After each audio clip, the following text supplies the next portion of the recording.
The scene is something a little bit similar to Goldfinger, where Bond takes Goldfinger for a game of, I think it's Sunningdale, at any rate. It's not far. Danny Murphy, your neighbouring golf course is kind of chipper.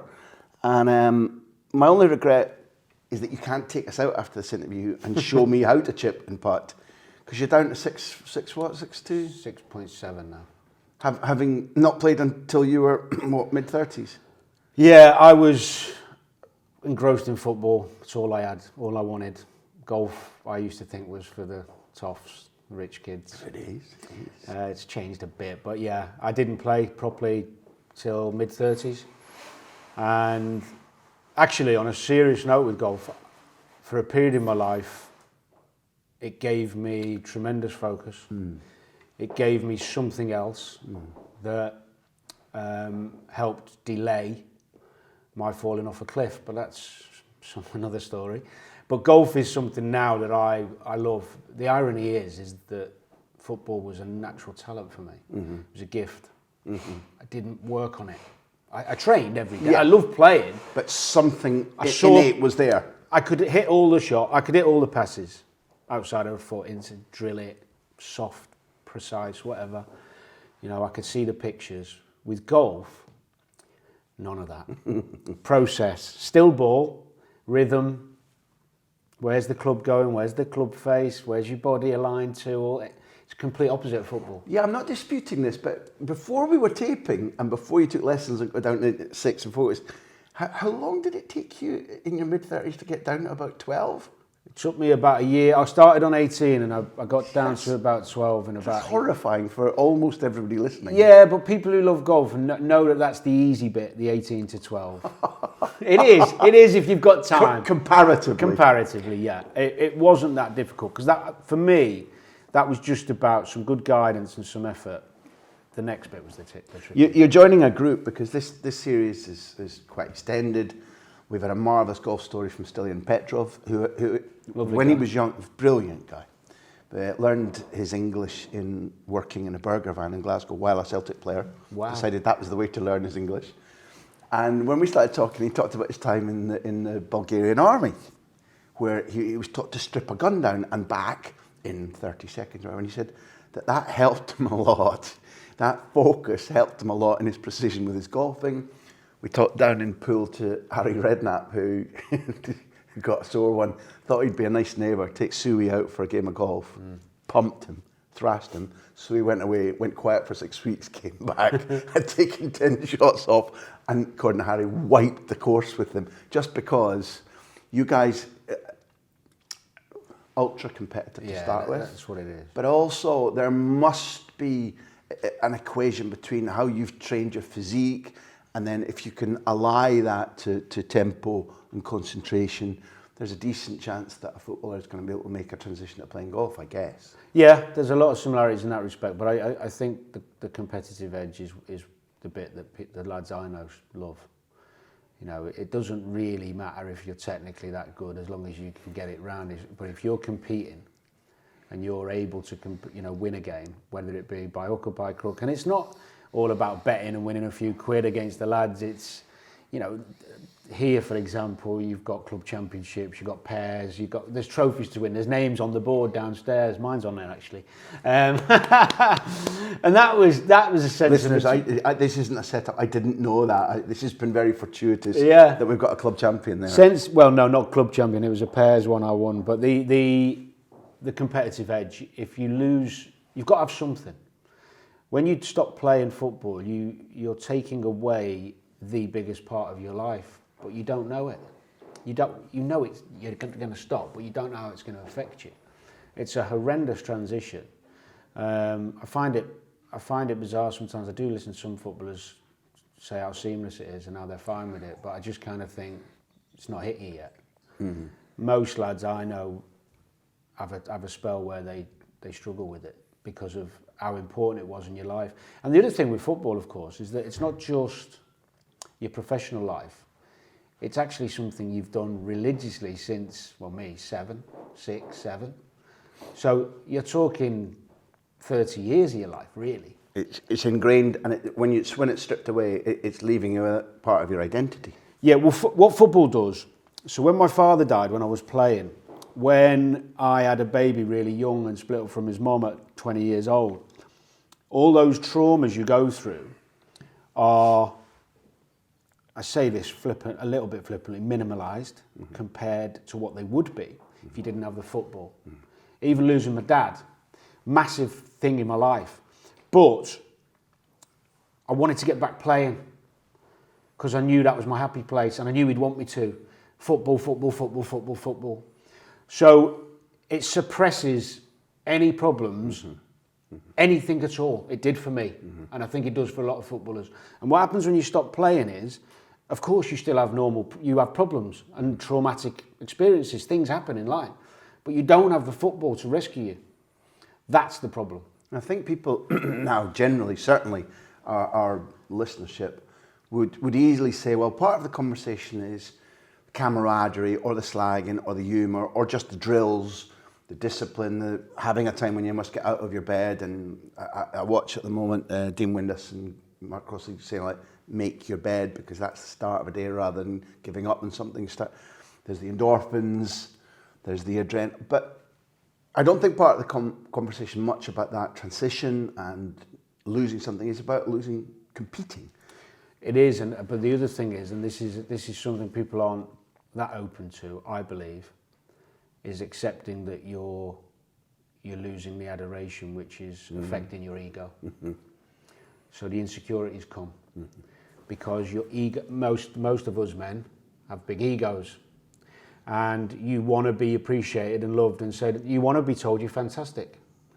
You're amazing. You're useful. We need you. I'm loving these words, even though they're not meant for me. But they are, and not many lads go, do you know what? My ego's dented because people aren't loving me the same. We're not taught. I mean, I'm a lot older than you, but we're not taught to talk like that. No. About saying my ego's dented, because that's admitting a weakness, which we're not supposed to. But you learn these things. You know, I've openly taught. I got professional help when I had a bad spell, and you know, you learn from other people who are experts in fields you're not, and you open your mind. If you don't open your mind, you are... How did that help you?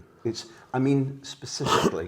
I don't mean to pry into your life specifically, but there'll be people here outside the world of football who need help, who are considering help. How does the help you? Probably the biggest part of getting help is accepting you've got a problem. Once you share, it's the simple things you're told by your mum and dad all your life and it was growing up, you know, problem shared is a problem halved. Well, it's better than that. Yeah. You know, opening up to people, losing that ego of thinking you're a rock. Yeah. And you can fix everything is amazing. It's actually, it's humbling how much people want to help and how little they judge. Oh my, you know, when people, my fear was, you're not coping, you've had bad finance, you've lost some finances, you've dabbled in drugs and drink and gambling. You feel like you're going to be judged. You feel like you're going to be thought less of by those who even love you, never mind people who don't. And then as soon as you open up and get some help, that in itself is great. It makes you realise that you're not on your own, because generally what happens when you're in a bad place, I think, is you isolate yourself a lot from people who care about you. Yes. But because of shame, I think most of shame, yeah, it's a great word. I think the other thing when you get some professional help, what it does is it allows you to put the pieces together of where things might have gone wrong for you, because the perception of most people, and I say most because I think that's true, if you've earned good money and had fame by doing anything, but especially football, because a lot of people want to be footballers, then you should never have a problem in your life. That's it. And I have to be perfectly honest, I was one of those people when I was a bit younger. I used to think, how the hell could you have any mental health issues or feel down about anything? Given all this. Given the fact you're playing football professionally, which is all I ever wanted to do, and you got a few quid in the pocket. But that's the naivety of youth. I am so much more open-minded now to people's problems in everyday life. So over breakfast, one of the things I said now sounds quite gauche and naive, because it is genuinely something that disgust is too strong a word. I get angry when I see either my profession or generally fans, particularly fans who are coming up now younger, who really have most of their contact with footballers through YouTube or the television and nothing else, maybe don't go to grounds. The idea that we, the public, or my profession, foist upon all of you, they shouldn't have problems. I see a lot of people, still really predominant idea, but they're earning 8 million a season. Let's not talk about how many games they've got. I could do that when they couldn't. People have got no idea, even before it reaches a stage of problems or loss. People have got no idea about how tough the life of a footballer is. Well, let's give this some balance, because I don't want to come across completely the wrong way. No, I'm stating my point of view. Yeah, I know, but I am very much someone who advocates some resilience and mental strength in people. And I think there is a degree of, if you put yourself out there and you play football and you have all the good things that come with it, you've got to take some bad. You can't have everything your own way. So I don't mind, even in my job now doing media, some of the messages I get, I mean, you'd laugh they're that bad, you know, in terms of, I mean, forget how grammatically incorrect they are. But, I mean, how do you spell that many swear words in one sentence? But, you know, it's like some horrendous things. Yeah. And it's kind of like, I'm all right with it, because I'm doing a job and I've got thick skin. I know it could be a kid in a room somewhere who's got his own problem, he's insecure, or I know it's a guy who's probably lonely, drunk, or, you know, I've just got better at, now, I got going back to what you said, yeah, I think there is a lack of understanding sometimes that footballers are humans, because they are, to a certain segment of people, they are role models, superstars, wealthy, famous, and they should do everything right. And the word I struggle with, it, I think could go on that list, is they're commodities. Commodities, yeah. That's what I genuinely resent. Yeah. I think all you can do, I think you have a responsibility as a footballer when you play to do your best for the club and that, but just to try and live your life reasonably well, and if you make a mistake along the way, I think generally people forgive you.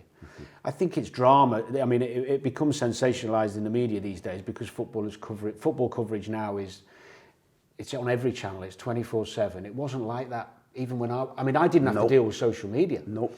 So I think it's inevitable that you're going to get what you said, people expecting footballers to behave perfectly and judging them badly when they don't. But the reality is, footballers do have to take some responsibility for their actions, as I did when I made mistakes. But I still think 99% of them would say to you, I'm happy in this position and I'll take the crap that comes my way. Well, none of this is how I intended to begin, as interesting as it's been. So let me go back to what started this addiction. Well, who likes structure? Come on.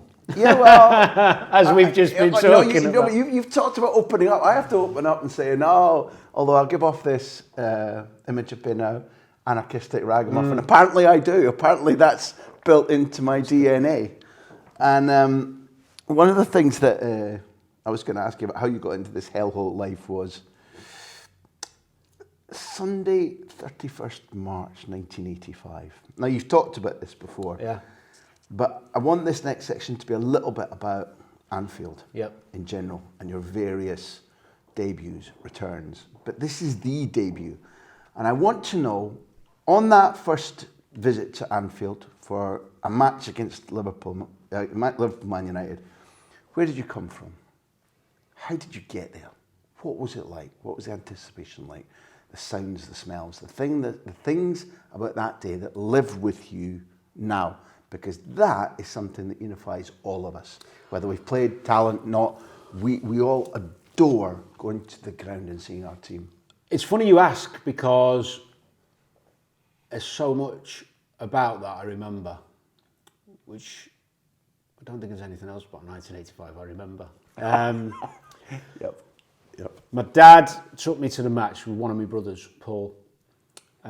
So I've got 3 older brothers from my mum's first marriage, and then me from my dad's. So my next brother up, because I was from Chester. Chester's a mix, a bit of Liverpool, Everton, Man U, because it's kind of equidistant from both. He was Man U, but he said he still wanted to come, even though we were going to go on the Cop. So I was 7 or 8, he was about 11. And my dad took us, we got the bus to Chester train station. Mum packed us some sandwiches. I even know what was on them, honestly. I want to know. And the reason I know what's on them is because it was always cheese and onion. And we had cheese and onion every time we went to the match. It was cheese and onion sandwiches. Never changed. Not once. Unbelievable. And even though my dad's not with us now, some of my best memories of my dad, I mean, if I make a cheese and onion sandwich now, I think of my dad. Yeah. I know that people have these little things, but that's mine. So that's why I was thinking, wow, it's weird you ask. In fact, you feel, when I say it, it feels, wow. I love that. So we've gone up on the train, me, Paul and my dad, got there nice and early. I think, I seem to recall standing in a pub somewhere, my dad had a couple of quick pints. Standard. We walked round, and I didn't know what was doing. Yeah. And so my dad had obviously worked it out. We were going in the boys' entrance, £1.80 to get in. Proper. And he was going round the other side, the adult bit. So the gates weren't open. That's how early we were. And I remember that because we were one of the first ones on the Cop. And I was like, wow, when you go in and it's like, take your breath away. Because the only ground I'd been to before was Sealand Road, the old Chester Stadium, which with all due respect. Anyway. Not quite. A few guys from Blacon singing obscene songs, on the terraces. So we've got in, my dad, I was a bit panicky at first. Because well, you're at 8, you're separated and you kind of, when's he going to come around that corner? Well, luckily I had my brother. How old's Paul? About 11. So okay. But he was all right. He was keeping me, he was a tough lad, and he wasn't scared of anything. So I saw my dad, and then we got a little centre of the Cop on the left. There used to be like I call it a wall. It was like a big, so you could sit on it. And we sneaked a little pew on there where we could sit on, and he could stand by the side of us. And we met two lovely ladies, a mother and a daughter, who we became over the next few years really good. Well, I say friends, got to know them quite well as you do. And as we were sitting on the wall and the stadium started building, more people were coming over to the wall who was their regular spot. So you kind of end up having to sneak me on because I was in the place of someone who goes there every week because we were new. Yeah. So I remember that. But I suppose the moment of the players coming out to warm up was the bit where the noise started. And I was just transfixed. I mean, the game really, a bit anticlimactic. I would have loved to have listened to the roar of a goal, but I got that later, so it's not spoilt because I did have it at other games. Frank Stapleton got a winner with a header, I think, if that serves me right in my memory. I left that day desperately just wanting to go back, time and time again. It was one of the best days of my life. And actually, I said to my dad after the game, I'm going to play on that. I'm going to play on Anfield one day. That's good words. And you really said that to him? Yeah. And he said to me, you will. I mean, at that age, I was 7 or 8, but I was a good little footballer. But I said, that's all I want to do. And then my funnily enough, transitioning from that game to what it created in me, and going to many more Liverpool matches. But growing up, loving football, and I was never thinking about it as a career. I just had one ambition, which was to play for Liverpool at Anfield. I didn't ever think about playing for England. Never crossed my mind. Yeah. I know people think I say that because I'm Liverpool, and Liverpool got this thing about, we don't follow England and all. No, it was just total focus. Yeah. All I wanted to do was play for Liverpool. That was it. And whatever journey took me there. But that stemmed from that. Do you know what? You said something about the memories for people of going to games. I'm not sure that I would have had that drive and focus if I hadn't been in the game. Yeah, I believe that completely. I really don't think I would have. Because it just infects you. It gets over. Yeah. See, this is why we occasionally come to this question with people, because those who are descriptive, those who've got emotions and that, it's hairs on the back of my neck right now, and it's obviously making me think about going to Pittodrie in the 60s. And well, I'll tell you. Do you know what? I'll tell you a little story, actually, because I might forget, and it's really, really relevant. Over the years, played many, many games at Anfield. Went back there, played some games.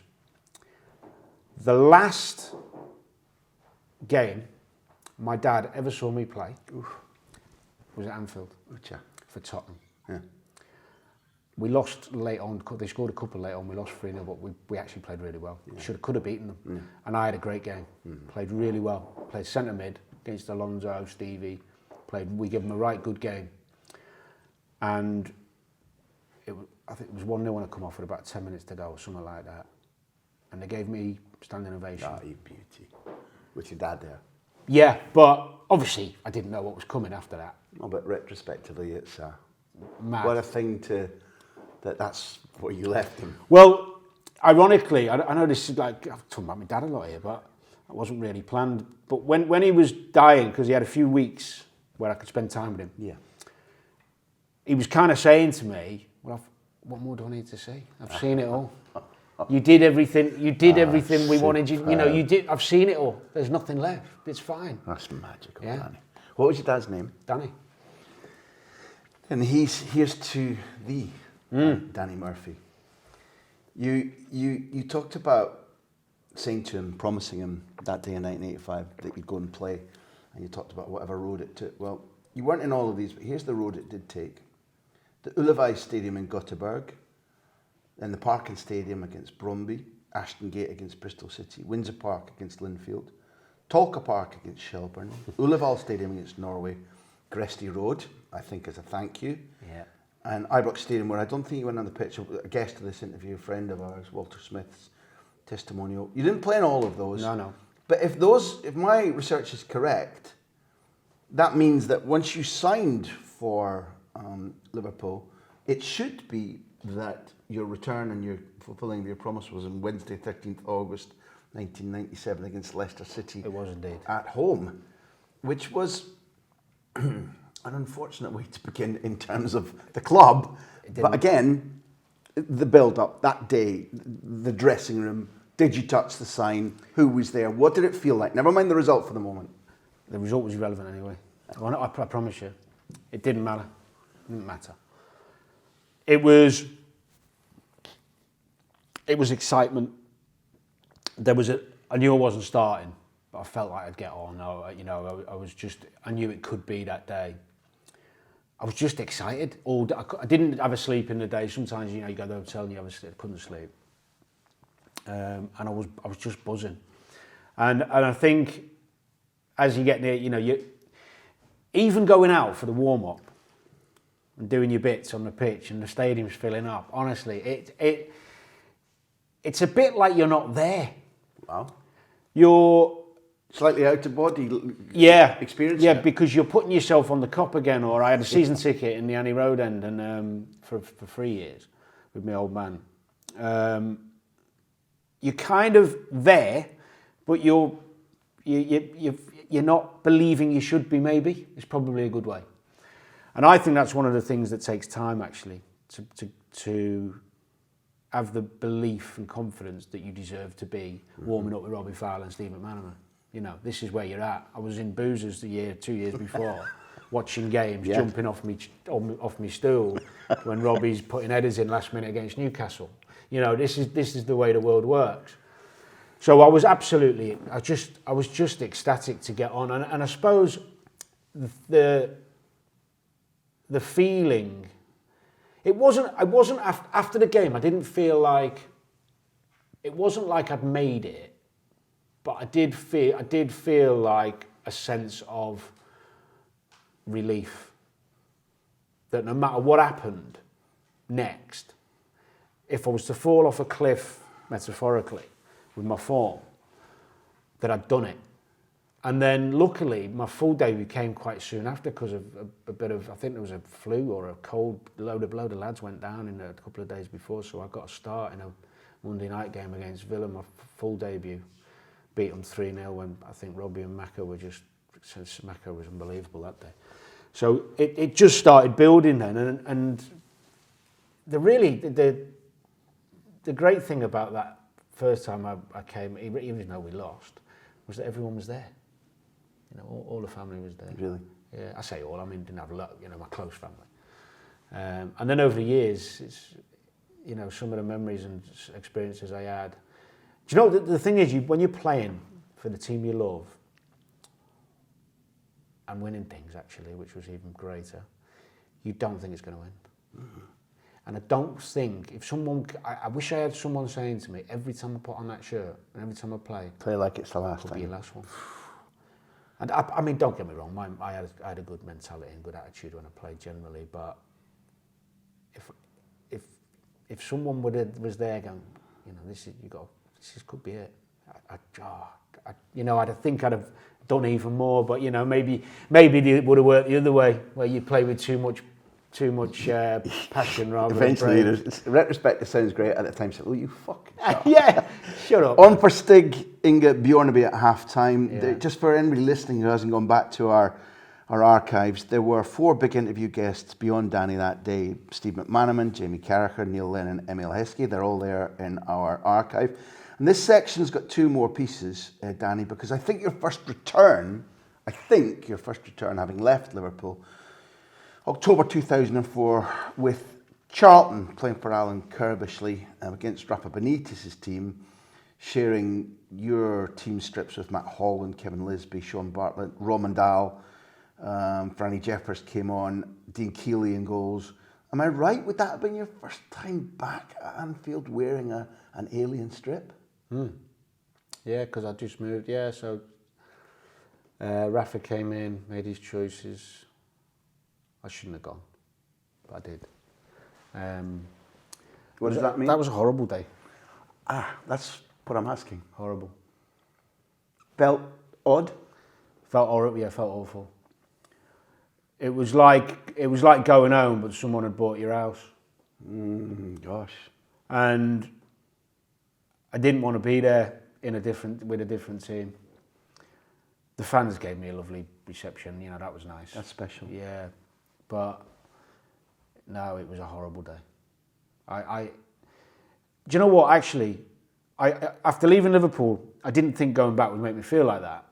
I thought I'd be excited, and if someone had said to me, "You'll never have to go back there and play again," I'd have taken it. Yeah, I believe that.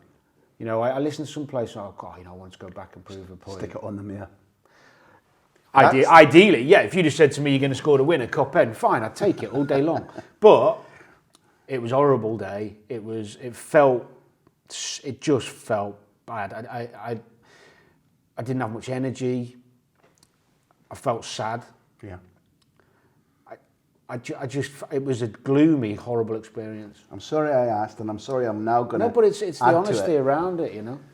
Having, you know, we come out of this section with this last one, but having played, I think probably your penultimate game against Liverpool and won at the Cottage, having set up Clint Dempsey for the winner, about 5 or 6 months later, you go back, I think, for the last time to play against Liverpool for Fulham.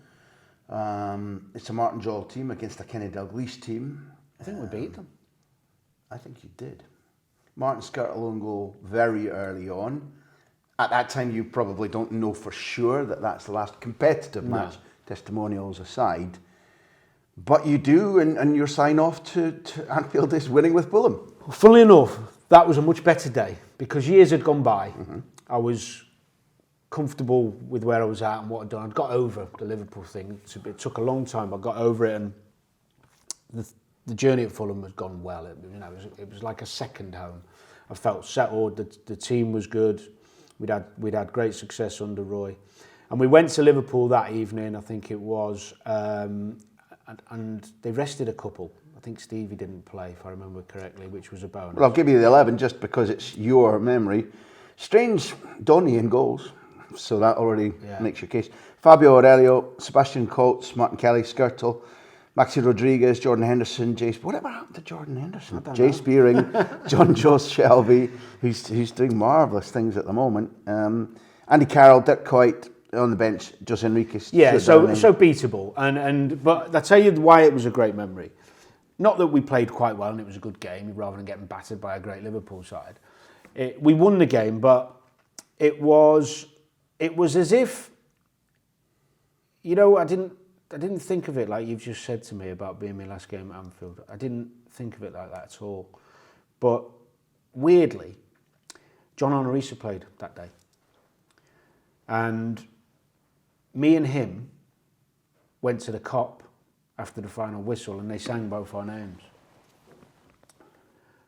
And it was as if it was a goodbye in many ways. I think they'd have done it anyway if we'd have played a season later. I don't know if John went back ever or not. But it was it was like an appreciation for what, you know, maybe for the evening, maybe for the years, all of it really. It was the trophies, the skill, the thrills, the winners against United, the fact they knew you were one of them. It's a reason to sing. Yeah, and it wasn't like it was planned, expected. Me and John actually were. It's funny when you talk about something like that, it comes back. Me and John before the game, I could see him because I gave him a wink. You Never Walk Alone was on when we were on the pit coming out. And me and John were singing it. And I gave him a wink because he's not even a Scouser, he's not even English. But anyway, he loves the club. And he knew what it was about, John, to be fair to him. And so then at the end, pleased with the win. Yeah, I didn't really mean that much that game in terms of the points. But we kind of hanging around a bit, me and John, because we knew we were taking it in, and that's when the fans did what they did. So yeah, it was a nice evening. That it was really nice for both of us. I'm really glad to finish that section on because there's a little warm smile on your face as well as the warm words you've used. That's lovely to listen to. I've enjoyed listening to that. You've done enough to earn a secret. A what? So I don't think a secret. Go on. I don't think I've ever told you this before. I'm pretty sure I haven't. Day before the Champions League final at Hampden, 2002, Bayer Leverkusen against Real Madrid, sitting in the dressing room as part of a group of 4 or 5 journalists, and Gerard Houllier. And we're interviewing him, and it's largely about the next day's game. And your name comes up. I can't remember if I asked him something, but he was sat on the bench. We were sat, around him in chairs. And he kind of looked both ways and he went, Danny Murphy, he said, I think he's England's Michel Platini. I remember this, yeah. I got out. Well, he got out because he told journalists. I took some stick for that. Well, that wasn't really my purpose in asking. It's a compliment. Get the stick out of the way if you want, but fuck me, it's a compliment. That's unbelievable. Yeah, he had a very, he had a huge impact on me, and his kind words there were, I think he's talking about my football intelligence rather than, obviously I wasn't as good as Platini. Never mind. No, but I think, it down. No, I've got to play that. So. Yeah, he said it. I think he said it. I'm just trying to give it clarity for people who go, "Oh my God," it's. I think he appreciated football intelligence, and that is the ability to play different positions, do the job, and be clever and intelligent with my creative play. He was irrelevant of that comparison. He was a special man because he was a good football manager, but he was a person who cared about his players, very, very, to every like small details. Without slowing your flow, for those who are listening, does that make him something of a rarity in football? Yeah, because there's 2 types of caring from a manager's perspective. There's caring about your football and your football development. There's caring about your personality and individual development as a human being. Yeah. And sometimes some managers pretend they care about both, and they don't. It's gestured. They'll ask you how the kids are, not listen to the answer. A bit like people do in life. He cared, and he cared because you remembered everything. You remembered your kids' birthdays. That's the sign. You remember.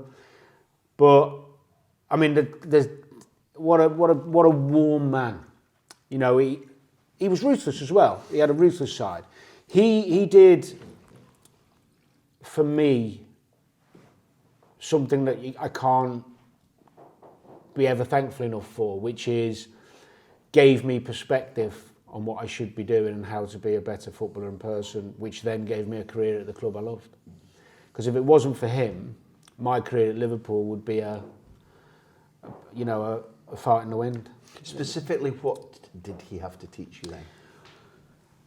Well, there was two aspects for me, really, which I think he focused on, which was the importance of looking after myself physically, away from the pitch. So I liked the bevy, I liked going out and go. I didn't know how to look after myself properly.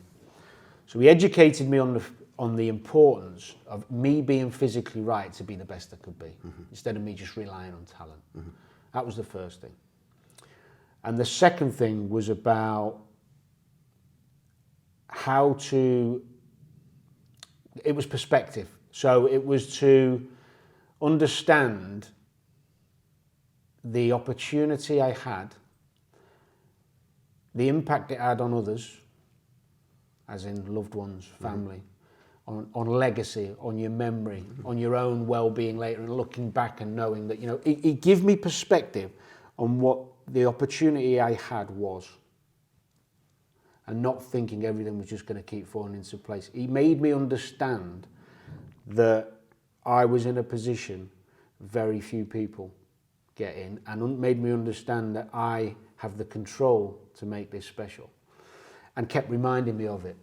And what he also did wonderfully well was when I fell into these comfort zones, he used to call them.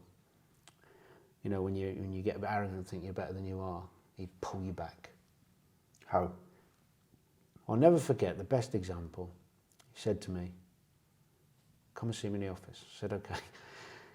"What's up?" I said, "Nothing." He said, "You haven't said good morning for 4 or 5 days, you haven't shaved, you're dressing scruffy, you're rushing off after training, don't see you eating with the lads, something's wrong. I want to help you." So I was like, "No, I'm all right." So he said, "We need to liven, get back to you." He said, "Because if you don't, I can see you slipping and stuff, you'll be out." So I was like, "Oh, well, you kind of, whatever." Anyway, true to his word, left me out a couple of weeks later. So because I know him so well, I went, "What's going on?" He said, I warned you. Comfort zone, not training, saying, not looking at, I told you." So he said, "Now what you got to do, go away, come back into training like it's your first day. I want you to run around like a lunatic every day. Forget your quality. I want everyone here to be nobody at this training ground is going to be able to say to me, 'Don't put him back in, because you're working that hard and your attitude's that good, and you've got a spring in your step back.'" He said, "Or don't do it. It's on you. It's on you." And I was like, I wanted to argue with him, but I couldn't. He was right. And so I left and I did it. I got back in. 5, 6 weeks, they kept winning. But I tell you, he had that ruthless side, but he's got a wonderful habit, not every time getting it right, but he did it with Stevie. We played, you probably know this story, but we played Basel, last group game, Champions League.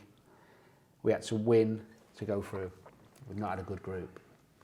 Not a problem, should beat them really, not that good. 3-0 down half time. 3-0 down. And by the way, this is a good side we had then. Dragged Stevie off half time. Dragged him off, left him out the next 3 or 4 games. And Stevie after that, but not just dragged him off, pulled him in. Had a chat with him.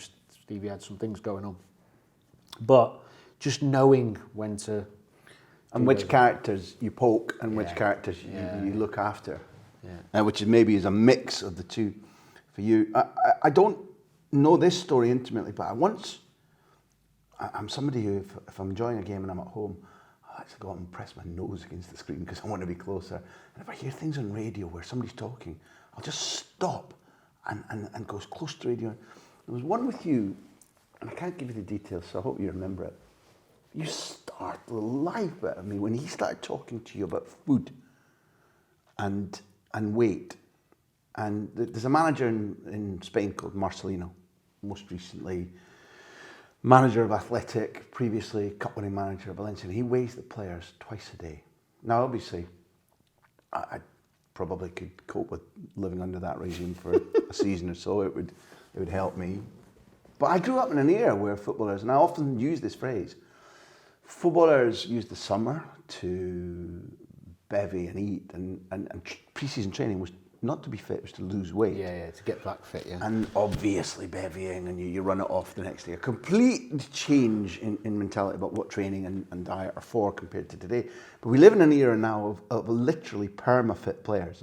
And I must say, this is, partially a visual medium, but not for all of us. You're still in good nick. You said to me that you've got a natural metabolism. You're Genetic, quite fortunate that Scott Minto's the same. Yeah. Scott Minto could, if he wanted to, sit and eat 3 puddings. And he's good looking. That's the first time I haven't liked this. Scott, if you're listening, that he paid you. But look, you talked about Houlier's startling attitude to saying to you, "This is what you've got to do." And well, I'll give you some context. So there was a definite change in sports science and philosophy from Wenger, Houllier. Yeah. Even at Fergie developed that, didn't he? As well. To understanding food, nutrition and all that to make you better, right? There was definitely that was changing. But more importantly with me was a conversation with Gerard initially was about how I'm going to get in the team. Because the last 2 seasons to get the move, I was playing in a 3-man midfield, free to roam, score goals, make goals, crew. In front of my old mate Neil Lennon for one of those years, which was a pleasure. What a great guy. Anyway, so I generally played in central areas of the pitch, whether it be as a 10, an 8, whatever, sometimes holding because I could pass, to affect the game. And he decided that wasn't going to happen at Liverpool. Even Roy Evans bought me as a 10 to play behind Michael, probably, that type of role. Which I did do on occasion, but didn't become my position. So Houllier wasn't obsessed with people's weights. He was obsessed with people being the best they could be, but he understood that some people needed a bit more bulk than others depending how they played and what their strengths were. But with me, he said, look, you're only going to get in this team if you play right or left midfield in the way I want to play. And if you want to play right and left midfield, you've got to be fair. You've got to be able to do the yards because you're helping the fullback, and then I want you getting some goals. So it's like, right. At this point, I was on board to do whatever. Whatever you say, I'll do it. I want to get in. So the first time we talked about it, I did some extra work, got myself fit. Actually, when he first put me back in the team, I did play as a 10 that day. But generally, when I was back, when he started giving me games, the first season, it was wide midfield. Right because midfield. of Stevie G, Hamann, Gary Mack. No, Gary Mack was a bit later. Okay. But then it was Redders was there. Okay. Good quality. But I think it was more. He didn't mind playing me there, but not as in filling in if they were in. I could play there loads of times, but not. He didn't see me that as to play every week. Where you're going to play left or right? Yeah. So that season, started playing some games and then fit and stronger. Anyway, second season, we win a treble.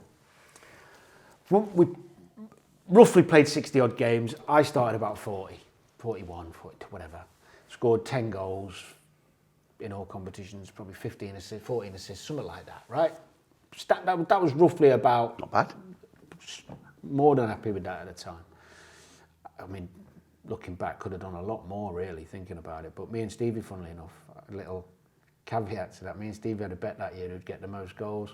I didn't realise how many he was going to go on to get in years further ahead. But did he not pip you in the final? No, last day of the season, Okay. I got it was 10 each we got. Yeah. I scored one on the last day of the season to save myself a few grand. Thank God. Where was I? Yeah, so we win the treble. Yeah. And this is the story you probably heard. We win the treble. Fantastic, amazing year, like just incredible. We have a celebratory dinner, booze up basically. I've had a few, and Houllier pulls me. I'm thinking, due a new contract here. When you do the old Rory when he's just hit a birdie walk. The calculator's going. Come over here. So I was like, God, anyway. I want you to come in pre-season early. So what? He said, you need to lose more weight. I mean, I was like that. Mm-hmm. He said, you need to be fitter, even fitter. He said, how many games you played? I said, 40 odd. He said, how many have we played? I said, 60 odd. He said, well, do you know how many times I've had to leave you out and I don't want to? I said, right. And then he said at the end, he said, obviously knew the answer. He said, have you played for England yet? I went, no, but I should have. And he went, yeah, but you haven't. So I went, when do you want me in? He said, 2 weeks before everyone else. I said, I'll be there. Wow. Got there. Graft. Yeah. Graft. Alone, not in the Caribbean. There was a few of us. Okay. I had a couple of weeks off and then went back. Yeah. But was graft. Still two that you've sacrificed because you know. know, probably by then you know he's right, or it's worthwhile at least. Everything he said so far had worked. Yeah. Every promise he'd made, he backed up. You buy in. So who was I to... Turned up, got fitter, missed one game that season, got player of the year, I think. Got an England squad in the September, stayed in that for 2 years, 2.5 years, whatever it was. Didn't play that much, obviously, but still got in it because of him. Now, I had to have the desire, intelligence to take the message on board and do it, because it's hard work. You know, I didn't rebel against him or think I was better than his advice. I did it. So I deserve some credit for that. But if it wasn't for him, I think I'd have never reached the level I did. Sometimes, if you're a decent person, you get sent the right people at the right time. Mine, unfortunately, are Martin and Neil, but they're my Gérard Houlliers, and they've made me a better man than I was. But he was also author of This Must Frustrate the Life Out of You, or at least I think it must, because fly on your head. We talked about the treble and the UEFA Cup, but really, at minimum, in 2002, you should have been competing in a Champions League semi-final against Manchester United, and you weren't. You'd had another difficult group, and I think it must be important that you created the winner for Heskey against Roma in what was then called an it's so sexy, intermediate B group in the Champions League. Remember when there was two fucking groups? It was interminable. 14 games you played in the Champions League that season, which is enough now to win it plus 2 spare. At Anfield that night, 2-0 win, you go through after 3 0-0 draws in the group and 1 home defeat. So that Roma win must have been gigantic. Well, you forget that Roma win was the night Houllier came back from having been away with heart trouble. It was one of the most incredible Anfield experience atmospheres you'll ever witness. Because of the desire for the win and for him. Yeah, it was. I mean, obviously the Barca 4-0 was something that'll live in the memory for everyone. I mean, there's the Madrid, there's loads of games, but at Anfield over the years, even if you go back to when I was a kid, some of the European nights. Even when I was a kid. Yeah, but a long time ago. But the love and warmth from the Liverpool people that night for Gerard, and he wasn't ready to come back. No, he shouldn't have then, but he did, and the ovation and just felt incredible. They were done, Roma, before we knew we were going to beat them. That's the Roma of Fabio Capello, of Aldair, World Cup winner, Panucci, World Cup winner, Walter Samuel, Candela, World Cup winner. We smothered them. Tomasi, Totti, World Cup winner. I don't know this Argentinian boy up front. We went after Gabriel Batistuta. We went after them. What do you mean they were done? They knew they were done. That's a hell of a side. Yeah, I've seen some good performances out through. Not many from teams coming and playing well there, but I've seen a lot capitulate. And it was them or you, because they'd had the same results, and literally it was shit or bust for both of them. They had a little go second half, which is inevitable, but they're losing by then. But the atmosphere, every tackle, you've been there, you know what it's like. Is that your best Anfield atmosphere then? Is that what we're saying? Yeah. Wow. Yeah. Okay. That was a special night. That was more than football. And it sets you up for... I had a great privilege, I don't know what you think of it, a great privilege of speaking to Sami Hyypiä in Helsinki last month, and I absolutely adored it. Interesting, thoughtful bloke. We talked about... Doesn't like losing at cards, Sammy. I don't think he likes. I bet he didn't pay for a drink. It was tea. I'm only joking, It was Sam. tea on this occasion. He did talk about the only disadvantage of living in Finland is when you go for a ramble, you've got to run away from bears in the woods. So that's the kind of conversation I like having. But he talked about the goal of his career, which he said he slammed home against Leverkusen from about 6 millimetres, I think, because he's on the line as he scores, but you win 1-0. It's the quarter-final of the Champions League. Just so that people are aware. They had a good side that year. Big interview guest Jamie Carragher, Dietmar Hamann, Emil Heskey, Gary McAllister, and they had a good side. It was Hans-Jörg Butt, Lucio, Diego Placente, Zé Roberto. You'd have been up against one of Yildiray Basturk, Michael Ballack, Bernd Schneider, Sebashen was at full-back, Ramelow was holding midfielder, our first sight of Dimitar Berbatov, Neuvel up front, you win 1-0. You know that the other quarter-final that you're paired against is Man United against Deportivo La Coruña. We're back to Manchester United for you. The goals against them to win at Old Trafford, the first ever. Frank Stapleton, I'll pay Staple back. And you go to fucking Leverkusen, man. The team that night is Dudek in goals, Oncho and Ipia in the middle, Carragher left, Abel Xavier on the right. Danny, I think you played right that night with 13 in your back, Stevie G, Aman in the middle, Risa on the left, Heskey and Owen up front. And they are largely the same. Let's not do the team lineups again. And fuck my old sea boots. Well, I'll tell you what I remember about it, and if I get this wrong, forgive me, but I don't think I will. When the draw happened, the Champions League draw used to happen while we were training, about 11 in the morning. Yep. And someone on the balcony would come out and tell us who we had. And all the lads were like, oh, we get Leverkusen, right? Someone come out and went, Leverkusen. Lads were like, yes. We didn't know some of those boys. Yeah. But anyway, no fear of them at all. Beaten 1-0 at home, wasn't a great game, but they didn't put any fear of God into us. They didn't make many chances. It was a bit of a tactical game, and we've gone out there super confident, probably a little bit too. We actually went ahead. So what would tick you off is that Ballack scores off his left foot after 16 minutes to go 1-0 up. Right. And the beauty is, we equalised. Just before halftime, you ping one. I don't know how you picked out Abel Xavier's head because it's like it's like an ice cream cone. But you ping a corner right on his head. Sorry, I mean we go ahead in the tie, don't we? Yeah, 2-1. So we go ahead in the tie. And at that point, especially because it was away goals back then, you're thinking we're in a great position. Ballack, I think he scored another, and part of that goal, or build up to that goal, was putting Stevie G on his bum. And Houllier didn't like that. And I think also, we made a few substitutions, but my recollection of the subs was wow, because he brought Dietmar Hamann off, who was our holding midfielder and our brains. And it left us a bit wide open. And we ended up losing the game. And do you know what? It is a big regret because we shouldn't have. Well, look, just to help you, because we didn't prep this, no. And we're going a long way back. Well, yeah, a long way back. The point is, once Dimitar Berbatov puts them through, in theory, with 20-something minutes left, Littmanen scores a very good goal. Yeah. And nobody says the assist was genius, but it was yours, and it was genius. Okay, after that, he beats 3 men and slots at home. But I'd be claiming it if I was you, particularly in contract. And at 3-3, because God bless away goals, and it's a ridiculous decision to take them away.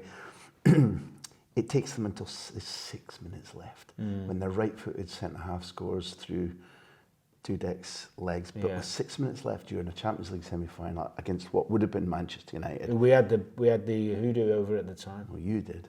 Yeah. Well, you know what? I'll tell you why it wasn't as devastating as it is now. Because we were doing this as a club. We're in the Champions League, right? We're competing now. We're in another place higher in the league. Every year we were finishing better in the league. We won some trophies. Confidence was high. Not one of us thought we weren't going to be winning that the next year or the year after. So there was huge disappointment, but it wasn't like... Well, you were only 3 years out. It turned out you were right. Okay, well, not you, but everything you felt was right. The club was moving forward under Houllier. We felt that as a group. We'd had lots of success already. So although the UEFA Cup's not the Champions League, you kind of felt, well, we've had a bit of bad luck here. We'll bounce back. It wasn't like losing the Europa League final for Fulham, because that loss, you know you're not getting there again with Fulham. I knew it was my last chance to win a trophy. That's horrendous loss. That was the worst football night of my life. That, I just thought, well, our time will come with this. Do you know, it's a phrase that because we were at Melwood a lot before they changed, and both Milner and Andy Robertson talked about the loss of the final to Real Madrid, and they said exactly those words during the season that built up to them coming back and winning.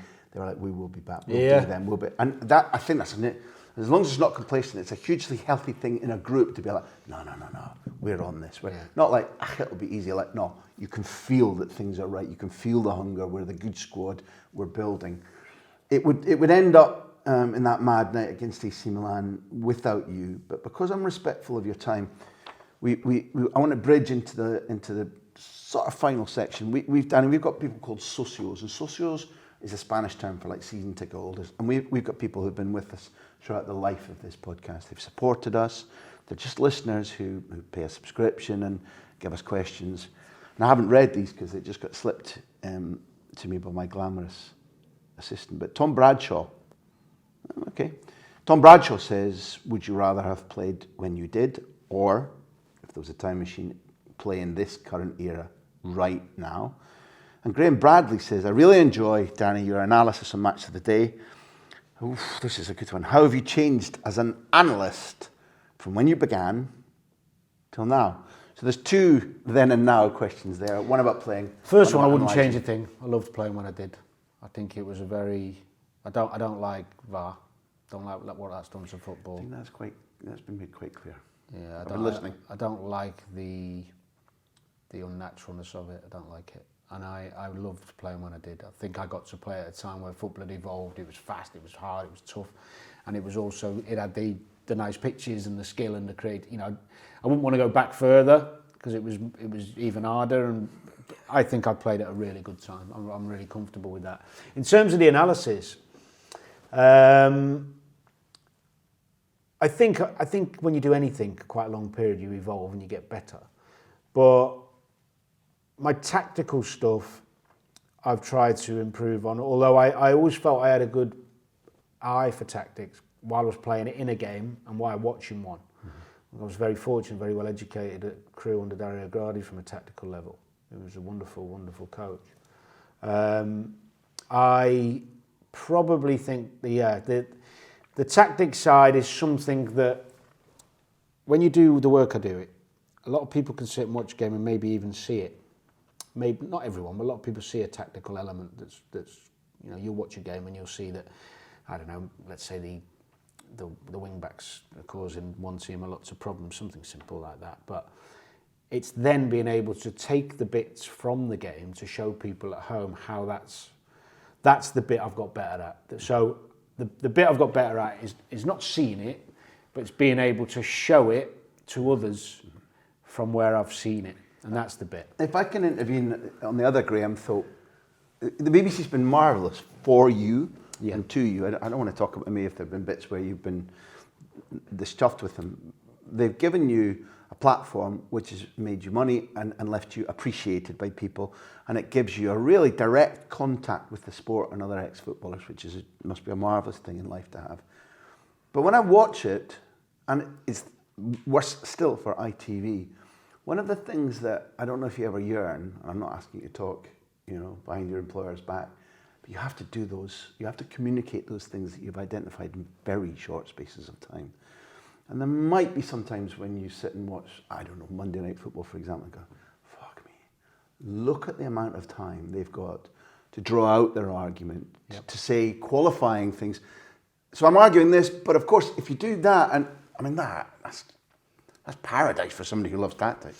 Yeah, but I'm fortunate in that I have other platforms. So I do work on radio where I have 3 hours on 2 shows a week to explore some of the tactical stuff that I might have hinted at the weekend on Match of the Day.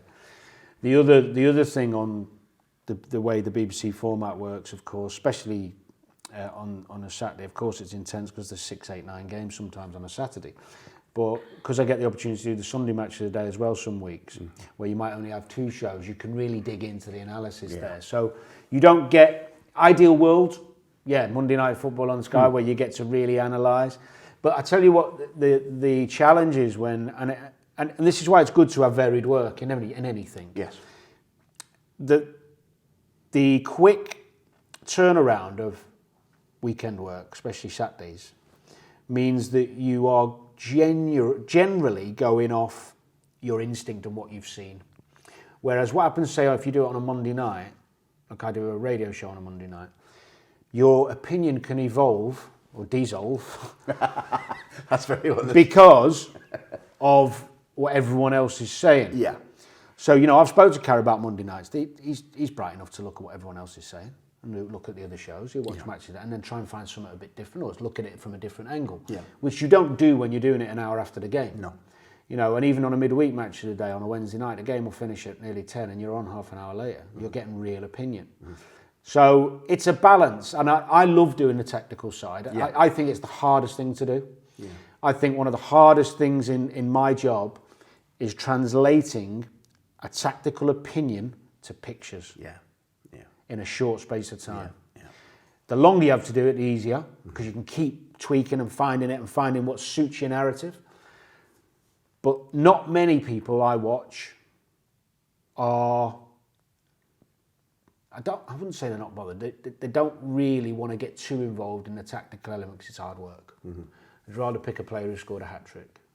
Which I've done, of course, but it's the easiest. And the easiest of all, because we get very limited technology in the league, and you do touchscreen work. The simplest thing of all is to pick on mistakes, of which there are a million, and it's very easy to show something that way. But it might not be very educational. It's certainly not hugely elevated work. So unless you're picking on a mistake, saying, "Well, I told you 2 weeks ago, and he did it this week, and he's done it again," and there's a thread there.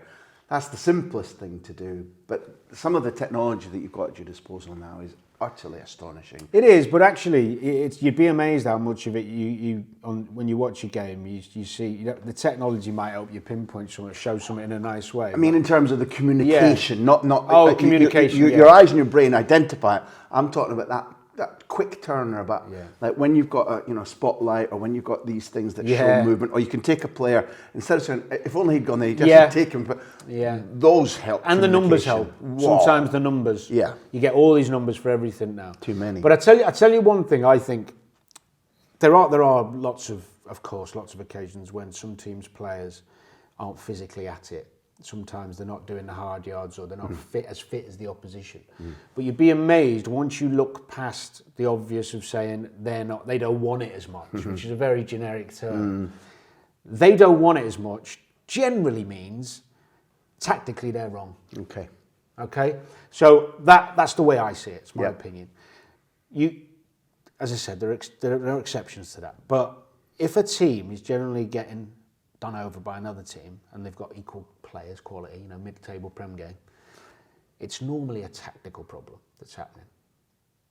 For example, I watched Brighton Leicester yesterday, and Brendan's very good tactical. I can't believe you said that, because we did too, and that was what was running through my. Right, well, there was strong identification. I don't know if it was Troy talking about one of the players not bothering to go and press.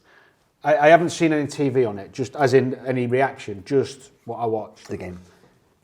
Brighton tactically first half were dominating the game. They were dominating the game because of the tactics first half, the way they set up compared to Leicester's 4-4-2, the inverted wingers, Maddison and Barnes playing wide and the two up top. Brighton's system dominated the ball, dominated the game. They got away with 2-2, but I knew Brendan would change it. And he did right matching up.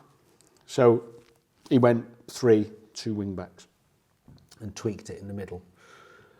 And I thought it was the right thing. Now they had less shots, got battered second half, which can be quality. It can be a lack of quality, a lack of mistakes, wonder goals, a lack of understanding on how to play that role, that position. Yes. Or they play it better. But at core, you think he still made the right decision? He did, because they couldn't carry on that way.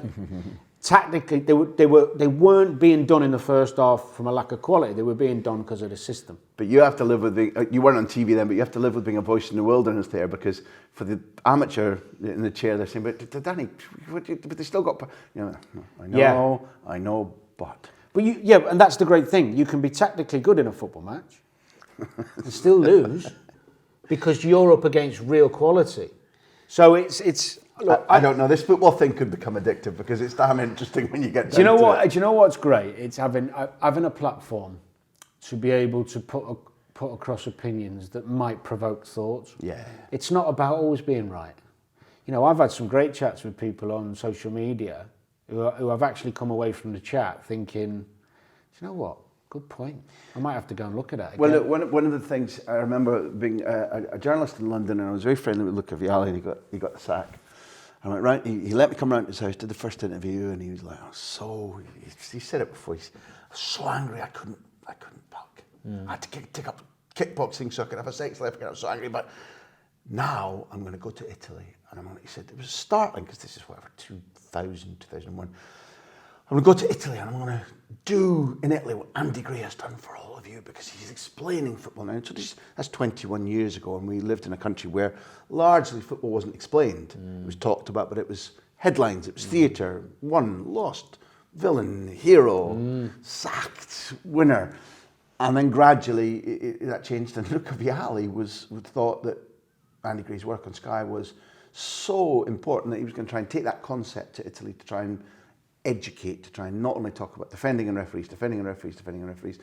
And in the intervening 2 decades in this country, the dialogue, the discourse about football has changed altogether. Maybe it seems sometimes to you, everybody's got an opinion and most of them are wrong, but our terminology, our ability to talk about tactics or strategies or changes within games has altered beyond any kind of, and you're part of that dialogue. And I think, although it leads to a lot of angry discourse on social media, I think it's a healthy change that we actually talk about football rather than treat it as theatre entertainment. Yeah. Punch and Judy, which is really what it, winners, losers, try hard, or we'll outwork the Continentals because they're soft and fancy with floppy hair, and we're soldiers. And now, I think you make a good point. I mean, I found myself, and this is something I wouldn't have done years ago, and I don't mind admitting it, but I watched a chat show on Football Sky Sports, it was yesterday, and there was a couple of journalists on, and they actually spoke well. that was hard. Do you know what? That cost you to say. No, do you know what? I was actually engrossed. One of them's an Aberdonian. One of them's Tony Northcroft. I was engrossed in it because they were both putting across intelligent arguments because they've been forced over the years to watch more football, evolve their opinions, plus the journalists get a wonderful opportunity to interview and chat to very intelligent football people. So if you don't learn when you're doing that, you're never going to.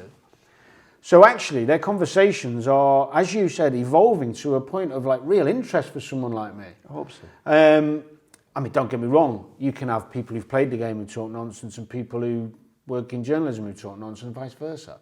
Just because you haven't played and I've played doesn't mean I see everything and you don't.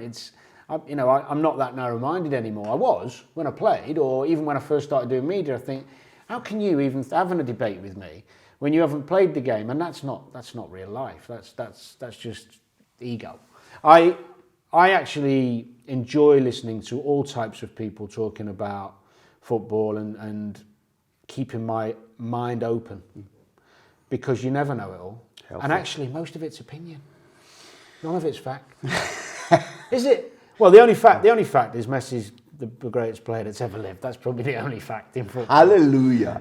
There's another fact, which is I need to check on your availability. We're at 10:32, and I have two themes. One section, two themes. We're all right? Yep. Okay, the first then, before I ask you where we were on your 33rd birthday and why, which is a dark answer, I liked watching you, which is the principal reason that we've invited you here. It's interesting listening to you. You've helped the debate about football a lot over your analytical career, but I like watching you. And there's no getting away from the fact that you described the era you played in as quite quick, quite aggressive. It wasn't as hooligan-esque as the 60s or the 70s where everything just got kicked. But nonetheless, you were born with the gift you were given, and that's your phrase, it wasn't added to that, if you'd been 5'11", 6", and maybe able to leap beyond or sprint beyond other things that might have awaited you, because if you ally that with a brain and a lovely touch and vision, the world's your ostrich. So you played at a time when you needed to find space, you needed to be clever. And really what I'm asking now, what I want to know is, in that era, particularly when you stood out for Liverpool, how much did you visualise an opponent? How much did you know that opponent will kick me? How much did you know that opponent's slow on his left foot? How much was in your head before a game? How much did you prep up and go and find out? How did you find space against whichever rival? Your number one rival across your entire career was Manchester United, who you played 28 times. There must have been groups of midfield players you're like every year I'm going to play against you 3 times, league and cup, whatever it might be, and you get to know them. But what did you do to buy yourself time and space to play? Well, there's 2 parts to your question. The first one, which is the easier bit, is that yes, in terms of opposition, I would know who I was up against generally, and I'd quite quickly know their strengths because I'd been playing around this league for years. So if, for example, I was playing right midfield and Ashley Cole was playing left back, I'm not going to let him go on his left. I'm going to overshow him inside, and I'm going to be ready for his quick give and goes and just block him. A nudge. Yeah, I knew Ash so well. I wasn't concerned. I'd rather play against Ash than a left back from Romania who I'd never played and I wouldn't have a clue. Is that Cosmin Contra you're talking about? That's very Freudian, that is. So, if you're playing United, you're also part of a structure, a team structure. So the manager set so even if you decided, for example, I want to go and press because that's my instinct to stop him. If that's not what we're doing as a team, you don't do it. So some of it was dictated to you, and some of it was your own prep. So if you're playing United, our philosophy against United was always the same: narrow, low block, narrow. Let them go around the sides. No one's going to head it in. I don't care. Beckham's the best crosser in the world. No one's heading it in. Giggs, let them go. Fly down there and cross it to who? You know, Scholes, Van Nistelrooy, people like that. I mean, changed a bit over time, but it worked for us. Nice and narrow. Don't let them play through the middle and kill you with their good strikers, whether it be York, Teddy, Cole, whoever it was. And then Ruud Van Nistelrooy came, of course. Just keep it wide and keep it narrow. So it didn't matter what I wanted to do. That's what we were doing. Mm-hmm. So that's dictated to. Individually, some battles, I knew if you're playing against I don't know, say I'm doubling up with Jamie Carragher back in the day, as he's a fullback and I'm a right midfielder, and you've got Ginola. Really, you've got to show him one way together, because he's going to dance through you otherwise, and you have a little word with each other, and you just make plans, you do your prep, because that's what we did. In terms of the other, how you impact the game in your position, I didn't think about it too much, unless I'd struggled against that team and that formation or that person before. Most of the time, I'd let my natural instinct do it. So I'll try and explain that. I'm playing right midfield at Anfield in a 4-4-1-1. I know this team's going to sit back and be deep, and I know for 20 minutes in this first game, I'm going to have to stay wide and give us some width before there's any space to go in that little hole. Get some balls out wide, just show them at least I'm going to be out here, try and get a couple of crosses in, don't have to beat whatever, and then that'll open up a bit later, but I've got to be patient. I can't go in there too early and tighten it up. I've got to stretch the game. Right? Things like that. Condition the left back, the left midfielder into thinking Danny's going to be there, the boss will be angry if he gets across it and it's a goal, so they just gradually edge out. But, contrary to that, if they don't do exactly what I thought they were going to do 3 minutes in, and I see they're having a press here, there's loads of, I'm in, I'm gone. Or, Eski's dropped in and I see a gap, and Stevie's got the ball, I'm in. I just happen, it'll do it. I wasn't rigid, but I was disciplined. You could trust me to do the job. If there's a moment to improvise, you would improvise. Yeah. And I think that's why most of the managers I got, the managers I played under liked my discipline in terms of I could play a position. You tell me to play holding role, I know how to play. You tell me to play left in a 4, I know how to do it. But they also knew I'd influenced the game. Because the way I played football, I had a natural gift in terms of seeing pictures of where people are when I had the ball. It's a good phrase, like that. Yeah, so the pictures I saw were natural, and I don't think you can teach that. So I would always try things because I saw pictures. People don't try things sometimes in football, creative players, or non-creative players, because they don't see the pictures. You can't try something if you don't see it. Some people see it and don't have the courage to do it because they're afraid of risk. Yeah. I wasn't. I was the other way. I had to tone myself in at times. I used to. So I never worried about impacting the game. It tended to happen. Very few games would go by where I don't have an impact, make a chance or have a chance. That was like something that's the gift I'm talking about. You could feel it in there. I found a Superb. just find a way. Superb. You find a way by hook or by crook. It's a bit. Think of a comparison. When I played football, my brain was always thinking, have I done enough in this game? What more can I do? How can I do it? Right? They were the little questions I'd ask myself. Come on, you haven't impacted yet. You haven't yet. Come on, you've got to find a way, find a way. And sometimes it might mean going to do something that the manager doesn't want you to do. That's the improvisation. But I didn't overthink it. If you're talking about hotel night before a game, leading up to a game, thinking, oh my God, we're playing against this Arsenal side who they're invincibles and they've got all these wonderful players. It wouldn't make me think. I wouldn't lose belief going on the pitch that my ability wouldn't show. Having seen you play, I certainly didn't feel like that. I was really more talking about visualisation. A lot of people now do believe in visualisation of scoring, okay, maybe scoring, but also how will this match play out? Where should I be? What if? And they have an array of options in their head. Yeah, but they're more defensive, I think. Okay, for me. How do I have to make sure I do my job within the team to stop them. Very difficult for a coach to come up with. You have a structure on how you're going to play. So if you're playing two wide players, you're going to ask them to get crosses in, things like that. So that might be a plan in attacking. But generally, a lot of creative football you see, a lot of goals you see, are just players being creative in themselves. It's not a master plan. Movements are planned. You can work on movements. Yeah. Like you two are going to play together, but when he comes in, you're going to go there. But even that becomes it's automatics in some cases. The gift. Yeah.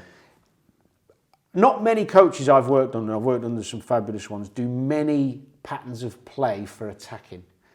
It's a setup. This is how we're going to play. You three are going to cause the problem, or you four. Don't worry if you rotate a bit, and make sure if one's at the front post, you're at the back. All those things. It's more the defensive structure that you have to nail down for players, because most players are that way thinking.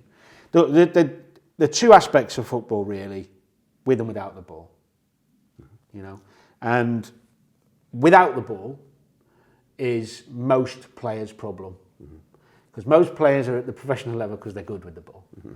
Most players without the ball need some help and guidance. Tuition. Yeah, I think so. Now you can get help and guidance, of course, with the ball, but it's generally without the ball, how you set up and what you do. And as a player, really, you've got to think about football really quite simply. I say this to young lads now. What are you doing when you haven't got it? And what are you doing when you've got it? And when you play football, you're only in two scenarios on the pitch. One's with your back to goal, and one's with everything in front of you. So just set yourself a little. So when I played my back to goal, I only had one really thing, was don't lose the ball first and foremost. If I can then get more confident and play around corner, fine. But if my back to goal, which I didn't love, I could do it, because obviously I'm taking it off defenders when I'm playing in a holding role, try and take it on the side. But if my back's to goal, generally don't risk it. That was when I'm that way, how can I help us score a goal? That was me. Not how many passes is going to get my numbers up, or can I get a 95% success pass rate? That drives me mad. If you've got a 90% pass rate, you are a coward. You're taking simple options. You're to a coward. boost numbers. You're not a midfielder to me. You might as well just not. What are you? Why? You're a water carrier. With the simple exception of, unless you're a Xavi or an Iniesta who have those figures and still take enormous risks and open things up. You're talking about not the celestial players. No, I mean, but the rest. people like Xavi. I mean, his passing was generally progressive. Really Lord. progressive. Well, even if he stopped and turned and did one of his things, it was in order But I'm talking about players a lot who actually do think about the numbers while they're playing. Yeah. Unbelievable. That's horrible. I know they do, though. Yeah. But I always think you try, when I had good coaches, and my first one, Dario Gradi at Crewe, he said to me one day, it's really made sense, stayed with me. What are you? He said, I'll tell you what you are. You see all the pictures, you're a good passer, you're a creator. So you're either in football a creator or a destroyer. If you can do both, you've got it made. But you're a creator. He said, so forget about destroying people. Forget about destroying people. He said, you can work hard, get yourself in good positions, in a structure. I don't want to see you going into tackles with 6'2" guys and missing you for 6 weeks. And I was like, God, that makes sense. You know, I don't want you going into tackle because you're angry in the dugout so the fans give you a round of applause and you can't play for 3 weeks. I was like, yeah, okay. So you're a creator. And then from that moment, no, I don't say from that moment, but that really helped me simplify my thought process on a football pitch. Do you know what? I'll tell you something really interesting really quickly about Clint Dempsey. He was the first footballer I ever played with who was obsessed with numbers. American, but relevant numbers. Chances made, shots on goal. They're the two. He had a few others, but those two. He could have a brilliant game, do all his work defensively, do everything good, not have a chance, not have a shot, get a 0-0 away at Arsenal. He'd be fuming. Even though the manager said, Clint, best player on the pitch, whatever. No. All he did, every game, was judge his game based on those two things. And I tell you what, he was our top goal scorer at Fulham for 4 years on the spin. Probably arguably had a better career than anyone thought he was ever going to. Got his move to Tottenham, scored double figures there, then got a multi-million-pound move to go back to, what was it, Salt Lake City, whatever it was. If you're your own coachman and you're driving yourself towards the right destination, it adds into all the gifts you've been given, the professional trainers who make you fit, the coach who says, well, your teammates around you, you must have that. If you've got that, then it can add a huge X factor to whether you're an average player or a terrific player. Everybody can do with it. You give me a brilliant assist if we're not out of here, which if we are out of here, I'll let it go. But given Dario's advice, what happened in Donetsk? Because, and when I lived in London, my young daughter, who's now Cara, is significantly older. Her first season ticket was Fulham. We live very near the cottage. It's a brilliant place. So even though I was living in Barcelona, I was watching Fulham going, they can't, can they? They can't, can they? That must have pissed you off. You said that the final will become your worst night in football. You knock out Hamburg. Shakhtar are the tournament holders. I think, I could be wrong here, I think you beat the German champions, Wolfsburg, en route to the final. Donetsk, what the heck? Well, firstly, let me just deal with what you said about the way I felt about Juve. I was actually fine. No way. Yeah, I'll tell you why. I'd obviously got the ban, 2-game ban. And we lost the first game away. Yep. So I was fuming at that one because I thought I could impact the team better. We'd lost. I thought we were done. 3-1 in Turin. 3-1 in Turin. I thought, you know what? That was a check, you know. Could I have made a difference in the game? Yeah, I watched the game. We weren't very good. We weren't getting on the ball. Home game. I turned up there with a mate of mine. Just wished the lads all the best. I'm sat in the cottage. They score early on. Correct. So I said to me, mate, should we just go and have a bevy? This is done. You sound like me. This is done. He went, hold on, you never know. I said, what? I do know. I was like, come on. Give his first name a name check here. A friend of mine called Anthony Jones. Well done, He's one of the physios at Liverpool. Well done. Anyway, we decided to sit a bit longer. And the lads put in a performance from wherever. It was do you know what? Being a fan for that, with the it was amazing. I actually loved it. Okay, yeah. And the other reason I loved it is we've only gone through and I'm back. And it's not like I have to worry about my place. It wasn't like, oh, he's going to keep the team the same. I'll be back in. Yeah. So it was an amazing night. It was actually a great birthday. Trezeguet puts them 4-1. Yeah. It was a good birthday. Yeah, it really was. 4-1 up after 2 minutes. You're playing against world champion Cannavaro, world champion Fabio Grosso, World Cup winner Camoranesi, World Cup winner Trezeguet, World Cup winner Alex Del Piero. I tell you what, you're 4-1 down at the cottage. I'd love to meet someone that knows Fabio Cannavaro and ask him the questions of what he thought about Bobby Zamora. Nightmare night for... Well, he sent off, didn't he? Cannavaro, 2 bookings. No, straight red in 27 minutes. Yeah, Bobby was beating them up, but the sending off helped. Going back to the original bit, Donetsk. I mean, it's a great memory, those games, because they turned up, and you'd have known some of their players better than us. They turned up at the cottage, and it was all a bit of fun, really, because we didn't expect to go to the final. And we scored early in the game and late in the game to beat them 2-1 at home. For the rest of the game, they put on a possession masterclass. It was like Barca, but not Barca. They had a few Brazilians. So they had Fernandinho, Willian, a young lad, I think it was a number, it might have been an 8, but played as a 10 called Jadson. They also had off the bench Douglas Costa, who was a superstar. I mean, went to Bayern Munich, I think, didn't he? Juve Munich. Yeah. So we've won the game against them, and actually, in the dressing room after, we were laughing about the fact we got to go there and play them on the big pitch with those players. Fernandinho, and I said to loads of people, any of my mates and anyone at Fulham will tell you this, the day after I played against him. You knew then, did you? So he's the top player. Yeah. Because he was good at both. Yeah. Come and smash you. Yeah. You go after him, play round you. Nice. Bap, bap, bap, it's a hell of a combination, isn't it? Yeah. Arguably been the best holding player in the Premier League since it's been up there. Big praise. Super. Anyway, we've gone there, and we knew what we were in for, but we could defend, and we were patient, well drilled. And we ended up scoring off of Big Breda Engeland, off a Damien Duff free kick. So then all of a sudden we're 2 goals ahead. They're in panic because they thought they were going to steamroller us. They did. You could sense it. They were all laughing and joking before the game. Anyway, we hung on, but near the end, you're right. So what happened? The lad's gone through, Duff. Ilsinho's a good player, Brazilian. Yeah. He's chopped him down. Roy, apoplectic, on the pitch. He's lost. This ain't Roy. A few minutes later, I've done the stupid kicking Schöner. Dario Schöner, got sent off. And it was a nothing thing. It was wasn't even worth getting sent off for. Just might as well just give him a dig. But anyway, I've got sent off. Wait, you said a good thing there, because I always feel that if you're going to get sent off, you may as well do it fucking properly. I did it as do you know what? I don't know what came over me really. It was just one nonsense gesture thing, but got sent off. We've won the game. Everyone's buzzing. Even Roy's buzzing, even though I've got sent off. So I've had a word with the club about trying to...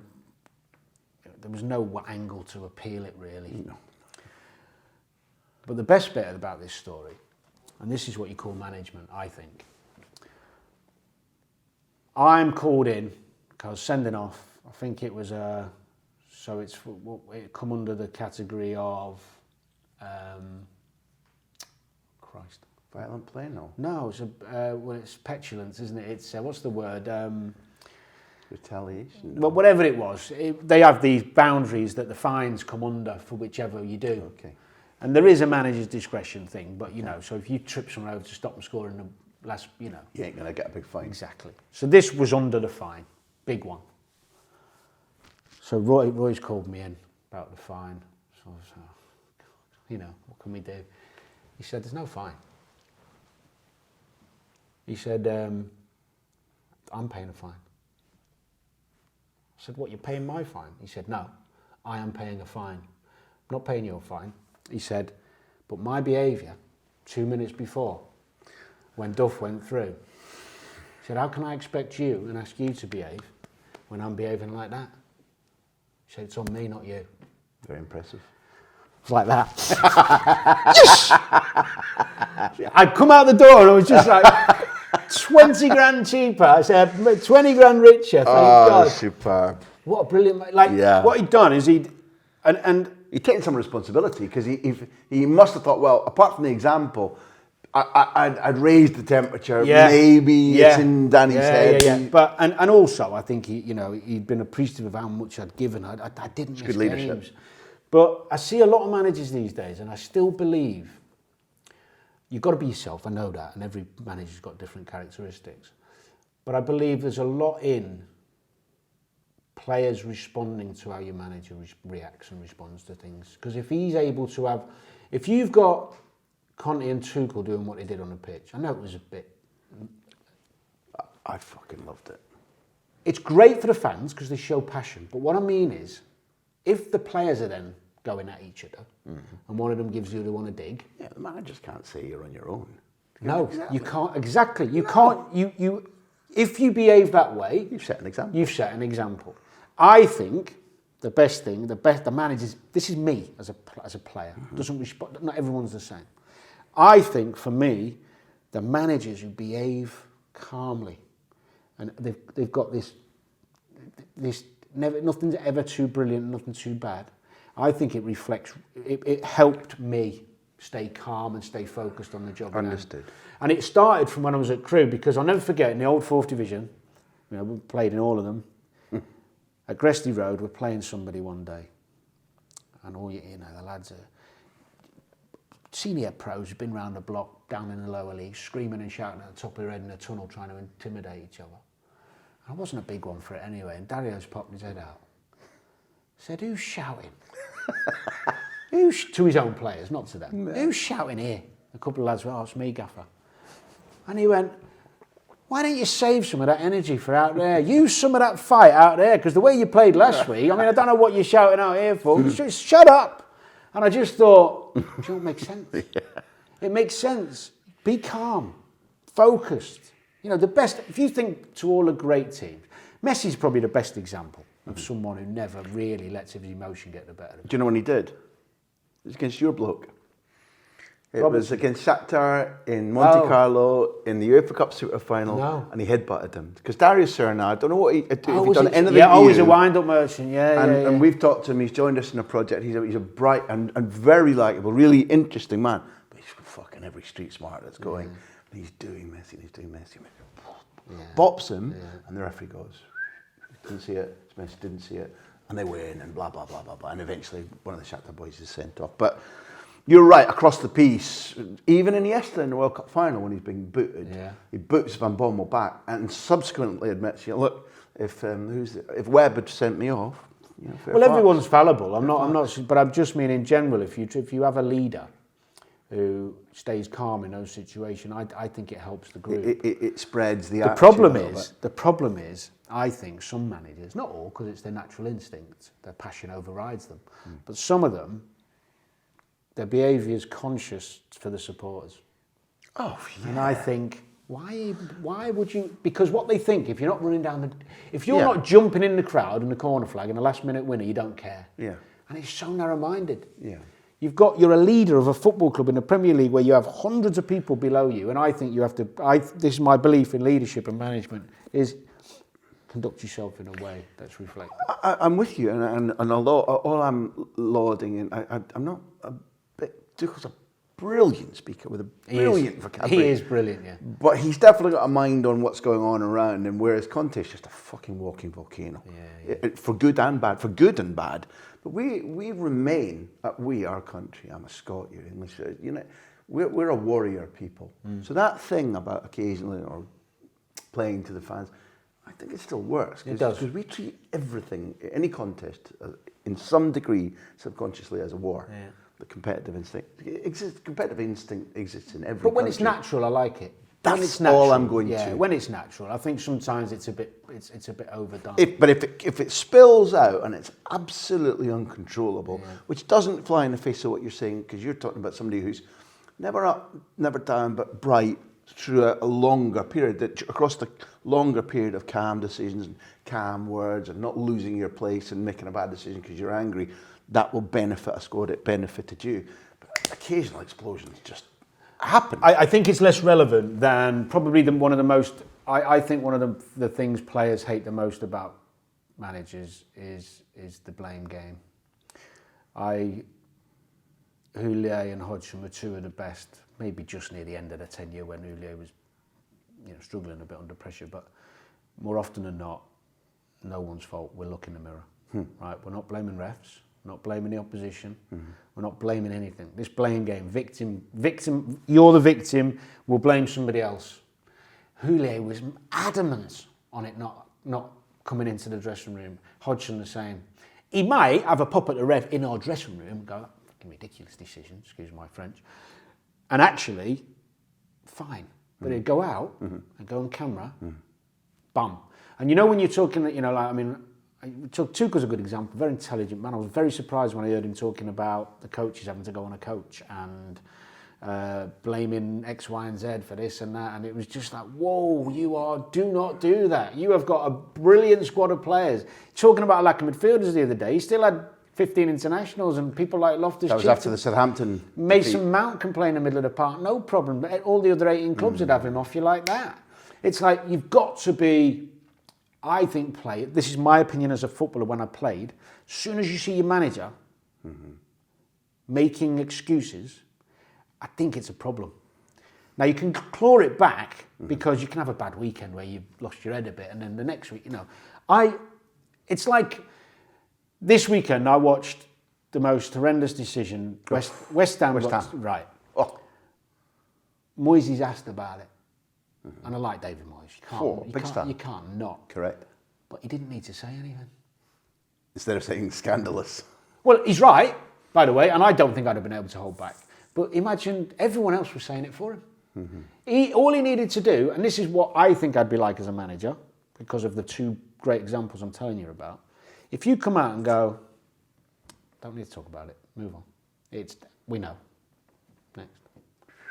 Because all of a sudden, what does that say to the... It's very intelligent, but it takes an awful lot of inner calm to be able to do that. Yeah, but that's what the best ones do. I think the best... Sometimes. I mean, I say the best ones. Fergie Jurgen threw a dart or two. He did. And Jurgen... But both of them were controlled. If stuff came out, usually it's quite well planned. This is what I'll do. Yeah, I'm maybe being a bit naive to think you can never lose your rag. I don't mean that. I just mean if your general persona and rule is not blaming, it's a good thing. Yeah. And I think players respond better to a manager that goes, we know, we've been hard done by, let's crack on. We'll put it right next week. That type of... Well, we're into the veil of... It's sad to finish up a Danny Murphy interview with me popping out my useless opinions, but I watched that game against Southampton when the second goal went in. The faces and the body language of committed serial winners were like, this ain't right, we're not right. And Tuchel's words, but we're easy to beat at the moment. Well, I did a piece on the game, and I always find it a little bit worrying when players aren't doing basic things. And that can be, I mean, I don't know what happened to people staying with runners from midfield. Where did that message? Is that gone out of fashion now? A little bit. Although not with people like I tell you, I saw it, going back to that game, people running off they ran off. Loftus-Cheek twice, Ward-Prowse nearly got in. The space in the penalty area when the shots came in, it was just like, everybody was standing looking at him, and there's a 10 metre, you're like, what the... But if you watch, Jordan Henderson's a brilliant example. You watch him play, nobody ever runs off the back of him. You know you're not going to run off the back of him. And even if you do, and you get there a second before, he's there. He might not catch you on the odd occasion you do him, but he'll never leave you. You're not getting a freebie. You've got to do something special. You know, people like him, I tell you actually, McTominay, the last few games for United. Oh, hallelujah, finally somebody. My God. Because the people are sheep. It's like... Fred McTominay, rubbish, they're the fault of everything. Never mind the Glazer, during their crap time, Fred and McTominay worked harder than anybody else. McTominay, in the last few games, I've never seen occasionally, very rarely seen a midfielder get back in the box, head as many crosses out, block as many shots and track as many runners. Incredible. During the awful times, if every person in the top 14, 15 players have been working that hard, they'd have had a good margin more of points. It wouldn't have solved all the problems, but the margin of points and defeats. He's never going to be Michael Carrick. No. Not many are. That's a gift where you're two-footed, pinging 30 yards, playing through the lines. It's not really him. But if you ask him to do that, you protect, you track runners, you get in there and head crosses out and become a third centre-half, you win tackles, you care about what you're doing. I wouldn't want to play against him. Well, listen, Casemiro wants it to be Fred. I think Ten Hag's going to disappoint him and make it a proud Scotsman. Well, he's got to get in himself first. Doesn't seem to be playing a lot, but he will. I suspect he might. Yeah, very good. Talking about quality midfielders, we've spent this conversation with one. It's been more than the massive expectations we had for it. Thank you for your generosity, first of all. Thank you for sharing so much. and putting thought and passion into the answers. And thank you for what we all watched you doing. It was a joy to watch you play, and this has been marvellous. Thank you. No, Thank you very much. Quite nice indeed. to go down memory lane, actually. Well, we all deserve it, and when you've had such nice memories, why not bring them out every now and again? Danny Murphy, thank you for being on The Big Interview. Pleasure. Legend.